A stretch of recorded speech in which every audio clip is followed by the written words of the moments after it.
Hello everyone. My name is Ruslan and this is my PechaKucha. I was born in the country of Bangladesh in the port city of Chittagong, and I was born on September 13, which means I'm a Virgo, and I'm gonna talk about my struggles as a South Asian.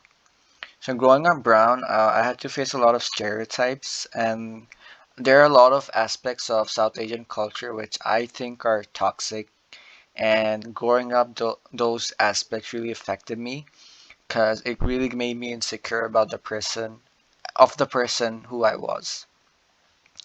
So I studied in a private Christian school, and it was really competitive.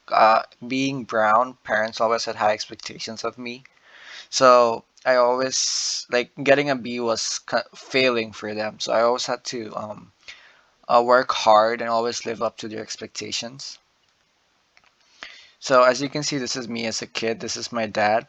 The reason I put this picture is when I was born, I was considered to have fair skin, and for some reason, due to colorism, fair skin is considered very beautiful. So growing up, that's always something I was self-conscious about.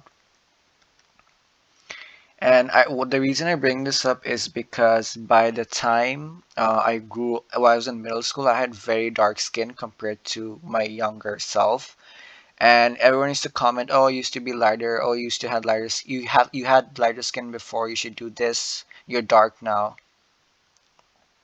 And also by middle school, I had a lot of body hair, which made me really insecure. Cause South Asians genetically have more body hair, but back then, I know this sounds petty, but back then these really affected me, and I didn't know better. So it was something that made me really self-conscious and insecure. I was also morbidly obese growing up. And for some reason, obesity is considered healthy in South Asian culture, at least in Bangladeshi culture. So I used to tell my parents I want to lose weight, and they always used to say that it's okay, you're healthy, you don't have to lose weight. But I knew I hated the way I look.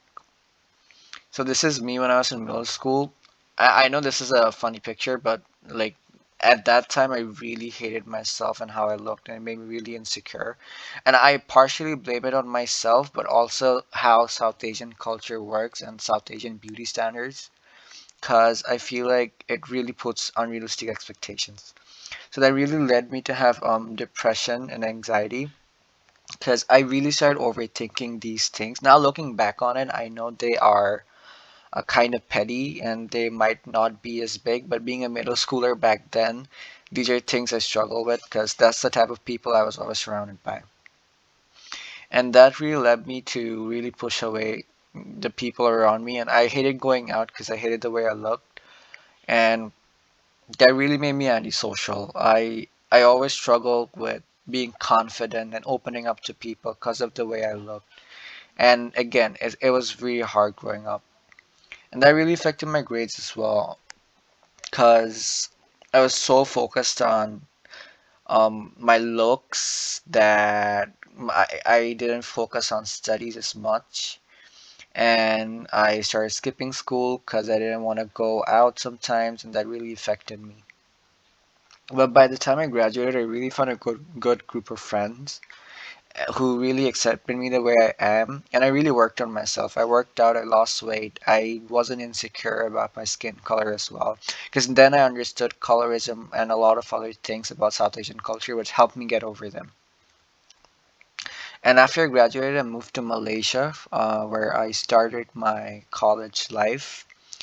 And I had to discover myself all over again there because it was a brand new place around a brand new people. So I felt like I had to fit in and form a whole new identity for myself.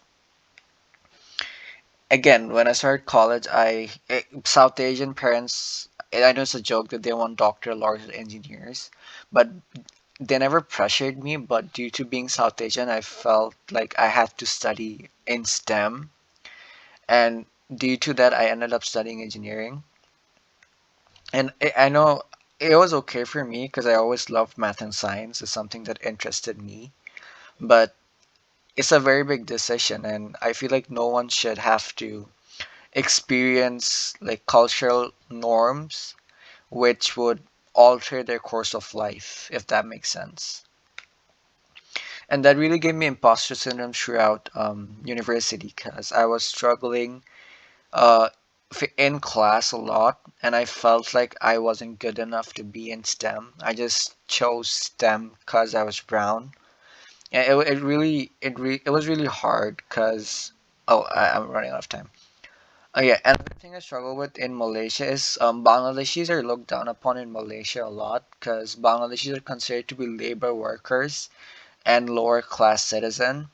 So I was very self-conscious about being Bangladeshi there because many Malaysians were like, "Oh, you're Bangladeshi," and this is my university in Malaysia. But by the time I did transfer, before I transferred, I really found a good group of friends again, and it's really important to have open-minded people around you that accept how you are and go against cultural norms and societal norms.